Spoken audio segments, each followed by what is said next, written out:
Hi everybody, it's Kasia from the Niagara-on-the-Lake Public Library, and we're here live for this week's NOTL Library Live Create with Kasia. So what we're going to be making this week is a pop art inspired ice cream cone painting, and we're going to learn about one of my favorite artists, and we're going to learn about the technique that he used and how it's kind of one of those neat art magic kind of things. So yeah, pop art is really cool. You probably recognize a whole bunch of references from the world around you in pop art. But before we get too far into that, let's just wait another minute or so for friends to join us. And while we flip over to the camera, hi everybody, to give you a quick rundown of the materials you're going to need if you're going to join me at 3 o'clock. Well, it is 3 o'clock, and if you're going to join me to paint today.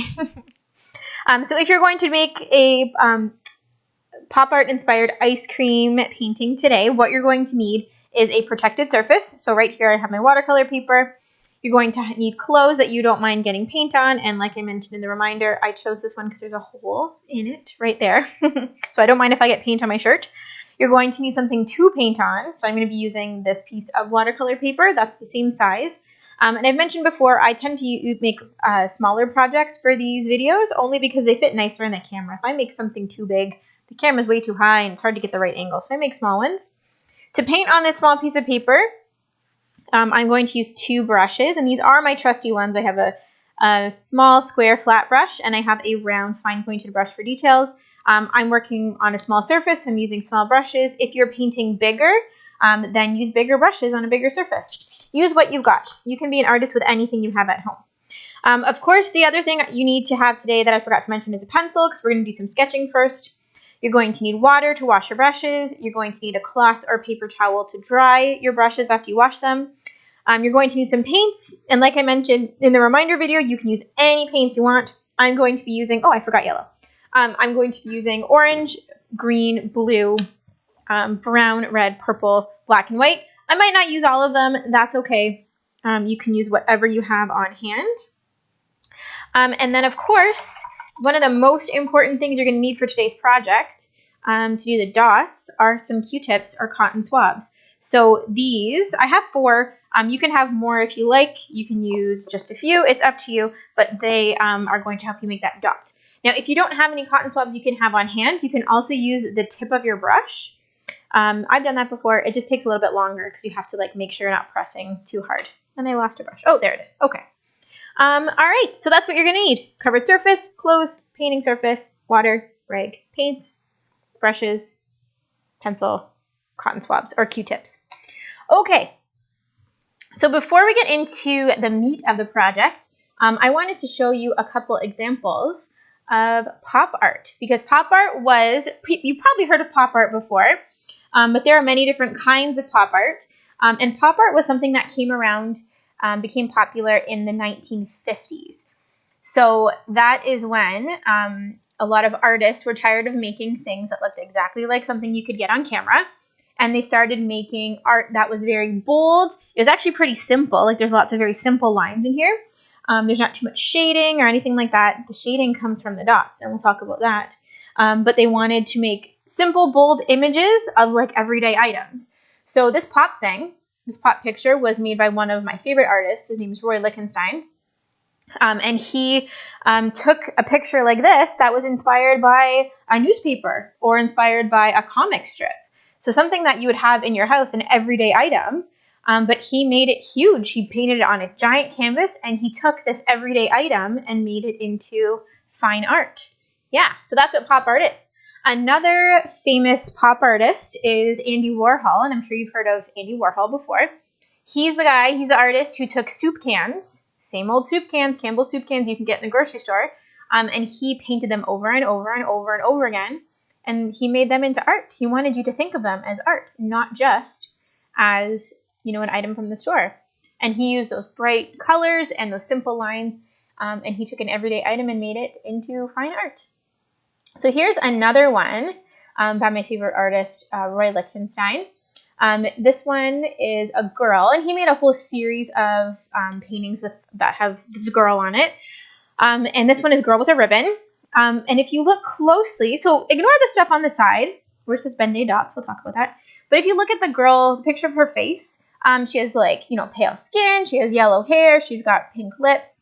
But if you zoom in close, and that's on the right, those colors that you see are actually made up of dots and the different amount of white between the dots, between the spaces there. So they're red dots with more white space. Red plus white equals pink, right? So this is how comic books and newspapers were able to get images into their printing. And these little dots are called Ben-Day dots. So there's a whole purpose behind them, and you can make all different colors. You can play with shading, you can play with texture, you can layer the dots, and that's what they would do for comic books and newspapers. So Roy Lichtenstein thought that was really neat because it was a fairly new technology. Printing was not new, but this kind of idea of images was new. And he took that and ran with it and made some pretty awesome art. Yeah, that's what we're going to do today. Not exactly the same, but we're going to put our own little spin on it. Okay, so we have all of our stuff here, and let's get started. So I'm going to move this out of the way, and I'm going to put this blank one here. And if you're just joining us, hi, it's Kasia Dupuy from the Niagara-on-the-Lake Public Library, and we're about to start to make a pop art inspired ice cream cone painting, just like this. Okay, so grab your pencil, grab your paper, and the very first thing we're going to do is make this starburst shape in the back, okay, in the background. So make sure your pencil has an eraser too. Usually pencils do have erasers, and if not, just paint over it, right? No big deal. So you can put a few dots in, you know what, I usually do this many. So 1, 2, 3, 4, 5, 6, 7 dots all in a row. So kind of you do your dots in a oval shape. You can even add a few more if you like. So I have 9 dots there. I'm going to keep it there. Actually, no, I'm going to get rid of this one. And what you're going to do next is after you have your dots, you're going to take your pencil and you're going to make a gentle scoop from dot to dot. So it's kind of like a connect the dot picture. And I'm going to go a little higher than that one. So I changed my mind on there, but I can do that because I'm an artist, right? Do I need one here? Let's see. No, I like it that way. Okay. So I kind of have these soft loops that go from dot to dot all the way around my paper, and that's going to make this background shape here. Okay, the next thing you're going to do is you're going to do the exact same thing. So I'm going to start here, but I'm going to make a parallel line that goes there. So I'm kind of making, they're a little bit closer on the edges, just like that, but I'm going to do some contours here, and they can be bigger, they can be smaller. It's the same idea, but you want to go right to the point. So make that gentle line again, and it goes right to that point right there. Okay? So that's what you're going to do. It looks kind of like the beginning of a spider web, right? We're not going to make a spider web, although that would be a cool October project. Okay. So the next thing we're going to do, because we've got our background done, we're going to end up erasing a little bit of this background when we draw our ice cream cone. So my ice cream cone on this painting was very straight, very vertical. I'm going to do this one a little bit on an angle, and you can choose however you like. But what I'm going to do now is draw my cone, just like that. Now make sure when you're drawing with pencil, you're not pressing really hard. You're just going really gentle because 1, you don't want the pencil to show through the paint, and 2, if you want to erase something, you don't want to have those lines etched into the paper. Okay? So we have our cone, and I'm just going to make a double scoop this time instead of a triple. And what I'm going to do is around the bottom, I'm going to make this kind of like wavy drip line. And then I'm going to go up and around like that. So I got my first scoop. And then my second scoop, I'm going to do the same thing. Just make sure it's overlapping on the top here. And then you go up and over just like that. And you know what? I'm going to make a cherry on this one. And see how all my shapes overlap onto the previous shape? That's important because it makes it look like these things are layered on. If you have spaces between them here, it looks like all the scoops and everything will just be floating in space, which can look really cool if that's what you want. But, you know, if you want to look a little bit realistic, go ahead and make sure you layer them. So we have our ice cream here. You can go ahead and start erasing the lines inside. So here, so we know that this is one shape, it wouldn't have these lines through it. We know that this is one shape, you wouldn't see the cone because it's hiding the cone. Everything in this area, we're going to erase. And it doesn't have to be perfectly erased. We're going to paint over it as well. and then this little tiny spot here. And you know what I'm going to do? I'm going to do a little thing like that. Okay. So sketching is done. Awesome. So you can put your pencil away and you can get one of your brushes. And the very first thing you have to decide is what color background you want to have. So I'm going to do an orange background. This one actually is an orange background too, but on camera it looks very coral and I really like it, but I really felt like orange today, so we're going to go with orange again. So you take your paint. I always use a little bit of water on mine because I mentioned before my room is pretty dry in here, so everything dries really fast. So I'm going to take some orange. I'm going to mix a little bit of yellow in that because I want it to be a nice bright orange. And just to make it look a little different, I'm going to add a tiny little bit of white just to kind of separate it a little bit more. Okay. And then with your background color, what you're going to do is start to paint all the way around your cone and your starburst that you made. Also, I just realized I forgot to mention the usual things. My internet has been pretty good, so we should be all right. Today, it's not overly hot, although I do hear, and I'm not sure if you can see too or hear it, it looks like a thunderstorm's coming. There's some really dark clouds around our house. I live, kind of by Lock 1, so if you're by Lock 1, you're probably seeing the same weather as me. So that should be okay. If for some reason this drops and I can't connect back, as usual, I will try my best to get back. And if not, I'll finish filming this as a video and then I will upload the rest of it to our YouTube channel. Okay? So don't worry about that. Also, if it's really rainy this afternoon and your plans got canceled and you're looking for something to do, make sure you check out our YouTube channel. We have over 20 different videos of different Create with Kasias that you can do. We also have some special event ones. We did for International Waffle Day, and we did a beaver for Canada Day, and they're really fun things to do. So if you're stuck inside and you want something exciting, or you feel like painting or being creative, there's tons of videos on there.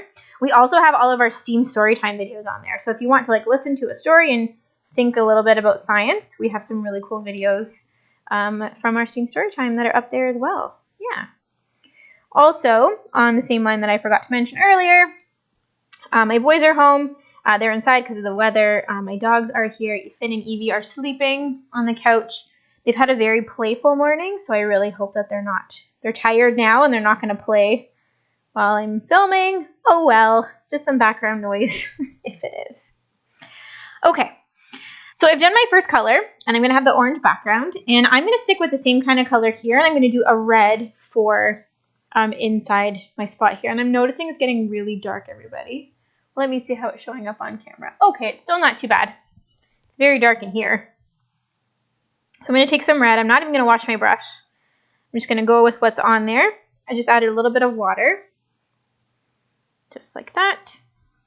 And then what I'm going to do is start to do the inside layer around my ice cream cone.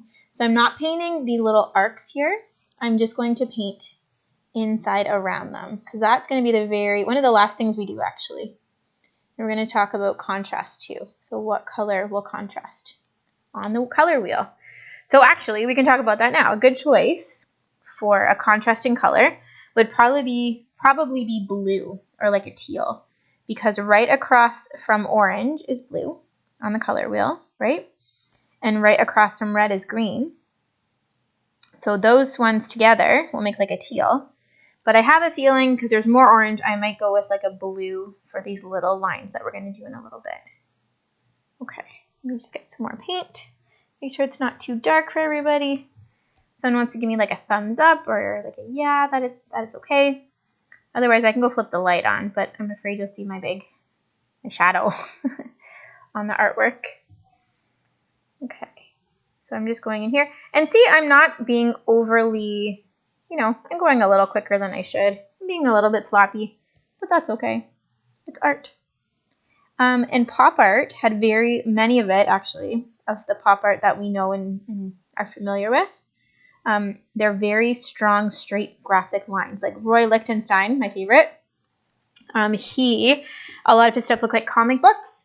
And newspaper things, so they were very graphic. So things that were like made on the computer or were drafted, right? So that's how typical pop art looks. Does our pop art have to look that way? Nope, it does not at all, because we can be the masters of our own art, right? We can be the artists. We're in charge. And this is one of the few things that we can be in charge of, right? Pretty completely, we can be in charge of art, what we make and how we create it, and decisions we make about it, which is awesome. Yeah, make something beautiful like that too. Okay, so I've done that part there, and I'm just going to wash my brush, and I'm going to dry it. And then what I'm going to do is I'm going to do my cone here. So I'm going to use the brown that I have right here, and I'm just going to paint that in just like so. Now, you know what? I'm noticing that this is very dark for me, so I'm actually going to go put a light on everybody. So I might be gone a second. I'm going to have to take the mic off for a second because I won't be able to get very far, but I will be right back. And if you're painting along, this will actually give you time to get caught up as well, right? So don't worry. I will be back. I'm just going to finish this cone like so. Okay, so you should be working on your background. You should be working on this area here. I guess it's like the inner background. And then you can work on the cone. And I'm just going to wash my brush quick. I'm going to put the mic down, everybody, and I will be right back. Hopefully it doesn't fall. Okay.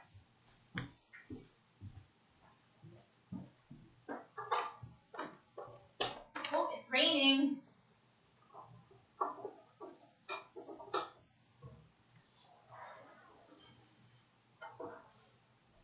I don't know if that makes it any better, anybody?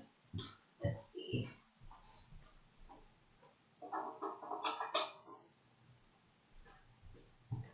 Okay. Let's see. Is that all right? Is that a bit brighter? That's better. Oh, and I guess there's a little bit of a shadow, but I'll try to paint from this side. Okay. So, first time in all of our Create with Kasias that I need to put the light on in their room. Okay, no big deal. So the next thing we're going to do is actually we're going to start with some of the dots before we get into here. So we're going to start with the back part here. So I'm going to use one of my toothpicks, not that one, but this one here. And I like this color, but I want to make it a little darker. So I'm going to take what I made before. So I have some orange and some yellow. And instead of adding black to darken it, I'm actually going to take a little bit of red, just like so, and mix it in. And I'll still have an orange, but it will be a slightly different orange, just like that. Now, I'm not going to wash my brush yet because I might have to mix it up a little bit. But what we're going to do next is take your Q-tip, and you're going to dip the end in the paint like that. And then to make your Ben-Day dots, you're just going to do this. Now you can do them in an order. You can do them in a pattern. I kind of like when they are a little bit freer, a little bit looser, just like that. And basically what you're going to do is cover this whole background in dots. So this can be a very relaxing project because once you get the whole dot thing down, it's just filling up the space. You don't have to worry about anything. You don't have to change your color unless you want to. It is a very relaxing part of the project. And I'm going pretty fast. You don't have to go as fast as me. I'm just sure you don't want to sit and watch me do dots for, half an hour or so. Although if you do, that's okay too. And there doesn't have to be any order to them or anything, but if these were actual Ben-Day dots that were made in a newspaper or in a comic book, of course they would have order and they would have a repeating pattern. That is for ease of printing, so that means it would be easy for the computer or the program or the machine that was printing it to have an order to them. But us, we don't really work that way. So we can do them however we want, right? You do want to make sure you have space between them, though. Like I accidentally doubled up there. Not the end of the world, but sometimes when I'm talking too much, I do silly things, right? So you're just going to go like this and work them all in like that. And I'm noticing that my paint is starting to get a little bit dry, so that's why I didn't dry my brush off, or I didn't wash it yet. Just take a little bit more here. Now I can probably wash it. And then you're going to finish here, just like that. Now also, if your Q-tip is getting a little bit fuzzy, what you can do is just kind of turn it on its edge, or whatever kind of edge I guess you have on a circle. I guess it would have an edge. And then it will help you get a little bit cleaner of a line. So the background is done with those Ben-Day dots, just like so. And I see that we're getting paused, so I wonder if there's some internet things going on. Let's see. Okay, looks like we're back. That's awesome. So then the next thing we're going to do is we're going to use a similar color. So instead of going with lighter, actually, you know what? I am going to go a little bit lighter. So I'm going to take whatever's on my brush. I've washed it, but not overly well. I'm going to take some red, mix it here, and I'm going to make it into like a pink. Just like so. Maybe even a little bit more pink, like that. Oh, I hear the thunder, everybody. That might be why we're experiencing a couple moments here and there. So because it's a similar color, you can actually use the same Q-tip. So I'm just going to use this color here, and you're going to do the exact same thing, except you're going to start in here. Now that is not light enough or dark enough. It kind of blends in. So how can I change that? You know what I might do actually? I'm going to take some purple, and I'm going to make it into like a purpley red. I think that will stand out, just like so. Oh, that was a lot. Oh, well, we'll make it like a purple. Okay. Oh, yeah, don't do that yet, just in case you need it. Take some more, and then we'll start that way. Oh, yeah, actually, you know what? I really like that. And notice how I'm kind of putting it over on the edge a tiny bit. You want to look like it's been printed, and that dot has been kind of cut off, just like so. Okay. There we go. So you're going to do the exact same thing all the way around this. And don't worry if you did a cherry and you go past the stem, that's okay. We're going to be using your fine point brush or marker afterwards to go ahead and outline that to give it some definition, because pop art was all about strong, bold lines. There we go. So I've done the background of that. So I didn't have to keep this on my brush after all. I can wash it, and then I'm going to move this here so you don't keep seeing my arm when I wash things. Okay. So the next thing we're going to do is paint the lines in the cone. So just to give it some interest to your cone, I'm going to take a little bit of that brown, take a little bit of black, and just mix it in to make a slightly darker brown. And apparently that was a lot more black than I thought. So guess what? I'm just going to add some more brown. And what I'm going to do is go along the edges of the cone first, just like that. And it doesn't have to be perfectly straight. Remember, this is our artwork. We can make it look however we wish, right? And we can be happy with some straight lines and some not straight lines. But this time, we're going to make parallel lines. So I'm going to start here, and I'm going to go like this. So one, copy the same way, and I'm just going to get longer lines as I get to the top of my cone. And then they get shorter again as I get to the top. Just like so. I'm just filling up that space with those lines. You can leave it like this if you like it. But what I'm going to do is actually do some this way. So I'm going to start anywhere. I started right there. And then I'm going to do some above, like so. And then I'm going to do some this way. And my paint is already drying. So just like so. And that gives it that crisscross kind of waffle cone look. Neat, eh? So cool. Okay, and then you can wash your brush. And I'm going to do the cherry. And since I have this kind of pinky purple color, I'm just going to make it a little bit lighter. And I'm going to paint it in. Ooh, you know what I decided? Have you guys seen a black cherry before? I'm going to make like a purple black cherry. I'm going to put some purple on here. Not like a black cherry, but like a darker cherry. Apparently, maraschino cherries, those red cherries that are in like Christmas cookies, and sometimes people put them in fancy drinks, they were originally more that color instead of the red. Yeah, I learned that recently. And I don't know where I learned that or why, but I did. Okay, so we've done the cone, we've done the cherry, we've done the background, we put the Ben-Day dots in the back there. We are going to do these lines here because we're going to save the ice cream for last. Okay, So I said I was going to do blue. So I'm going to take some blue. And remember I said that green is right across from the color wheel, right across from red on the color wheel. I'm going to mix in a little bit of green to that blue. It's going to change it just a teeny tiny bit. I'm not sure with this light if you'll be able to see the differences on it. But then I'm going to take this color and I'm going to fill in these spaces here. Now I'm noticing that my brush is maybe a little bit too thick for that. So guess what? I'm going to rinse off whatever paint I have. I'm going to go to my fine point brush, get some of that on there, and then I'm going to go like this. Oh, can you guys hear the thunder? Ooh, I love thunderstorms. Uh-oh, the dogs heard it too. My dogs are pretty good in the thunder. They don't really mind. I think it was more of me saying like, ooh. Yeah, and they both looked at me again. That's my vault. Got them excited about it. Okay. So you're going to go and do those side edges there. Now, these side edges that we're doing, you don't have to put the dots in them if you like.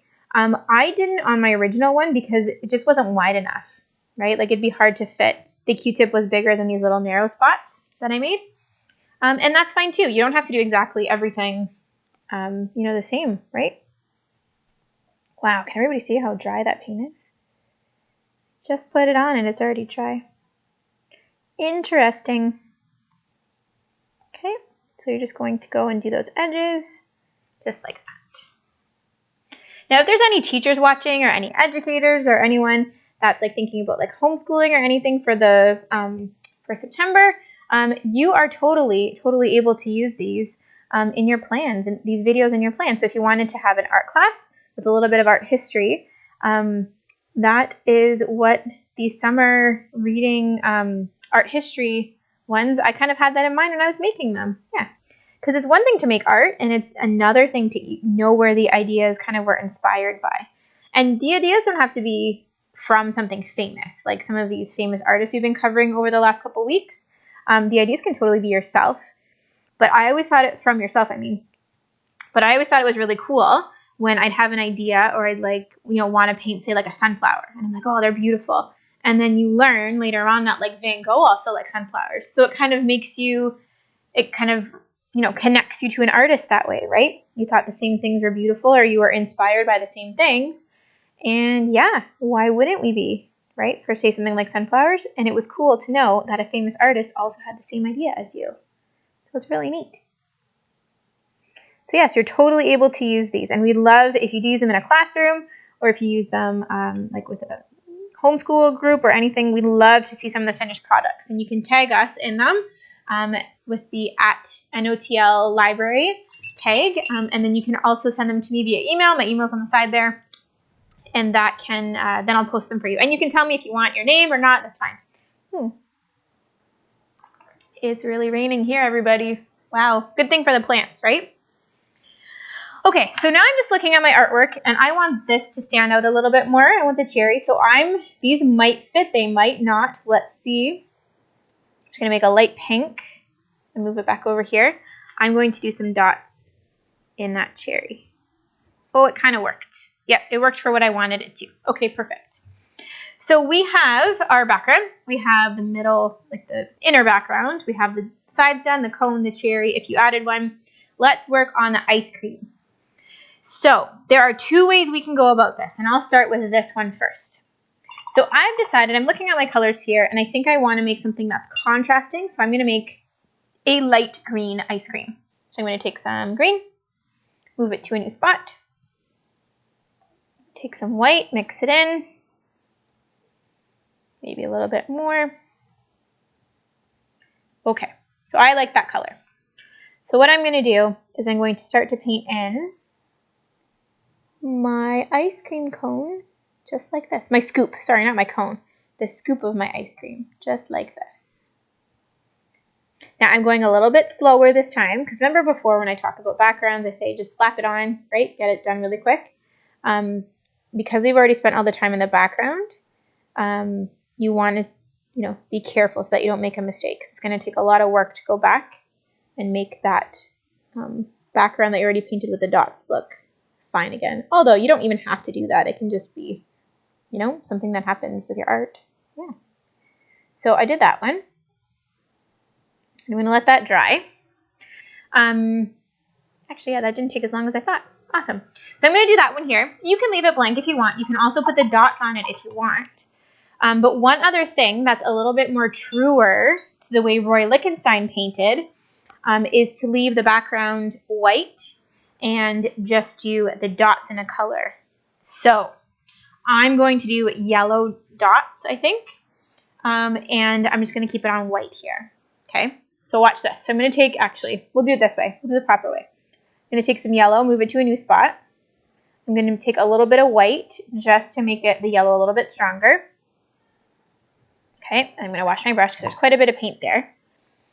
And then what I'm going to do is take my Q-tip and make, get that paint right on the edge. And see, I have that little kind of hair sticking up. I'm just going to roll it into here.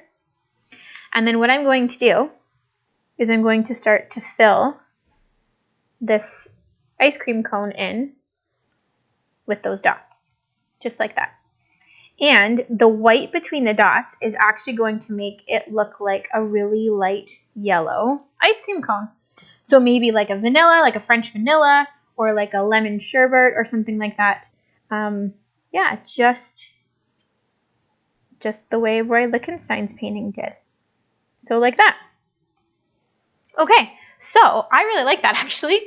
The other thing that we can do once you've done this, and you have a choice, you can just use white with the color, or you can base coat the background and then do another dot. So I'm going to go right to the green.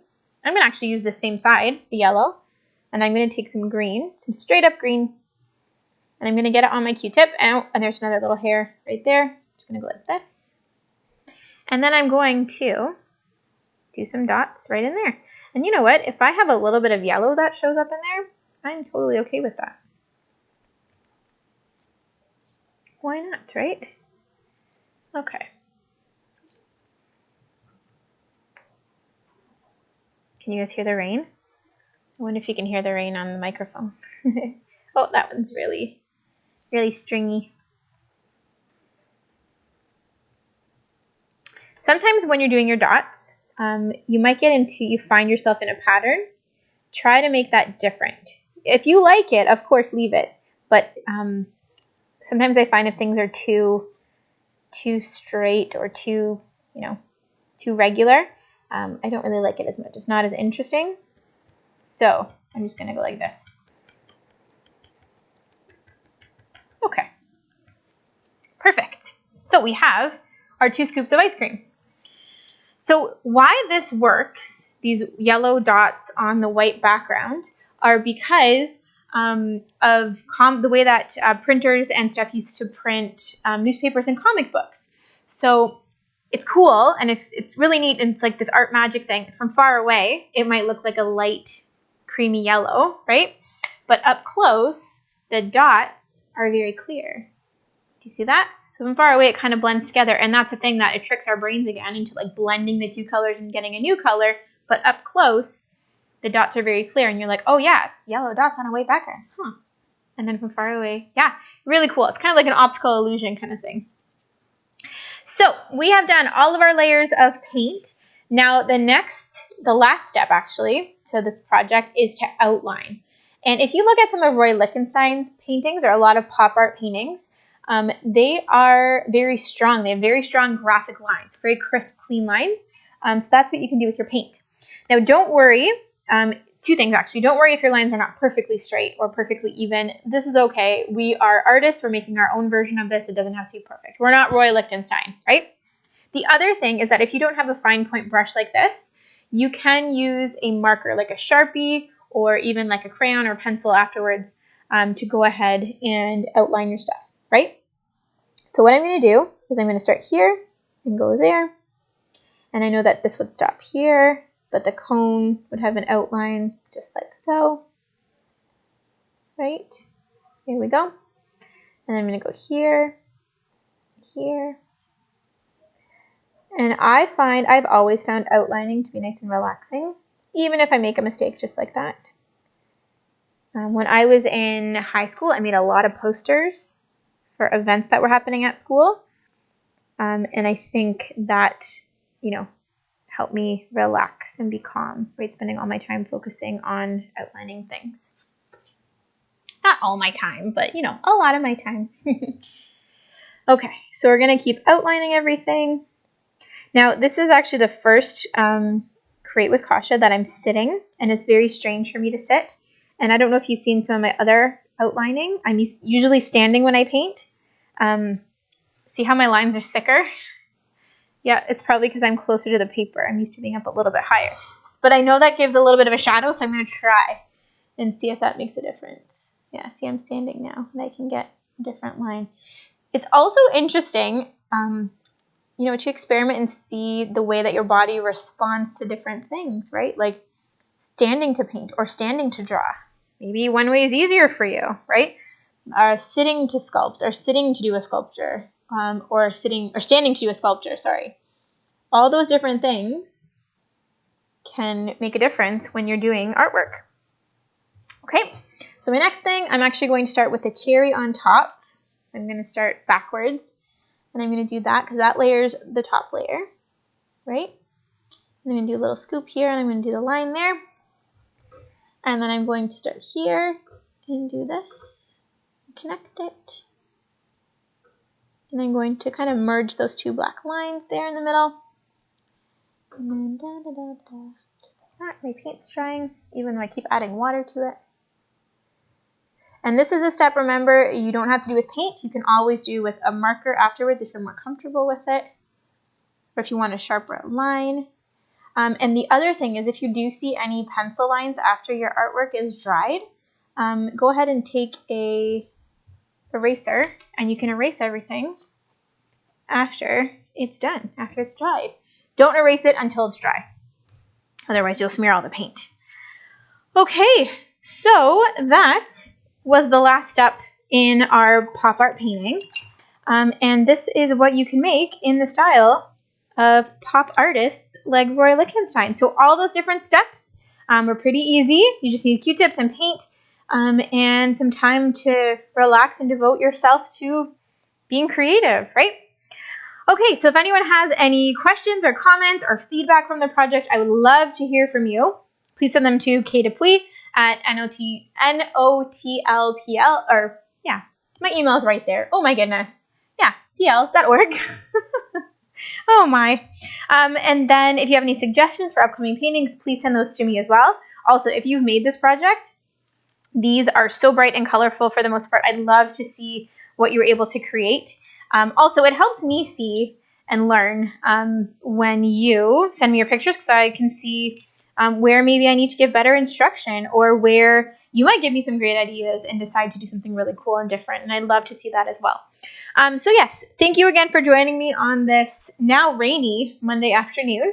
And if you only were able to watch part of the video, we will be uploading this video part of the live stream, we'll be uploading this video to our YouTube channel. So if you had to pause or leave or something, or your internet got interrupted like mine, you'll be able to watch the whole thing in full once I upload it, okay? So again, thank you for joining me, and I hope you have a wonderful rest of your week. And yes, have a great rest of your Monday afternoon. Bye, everybody.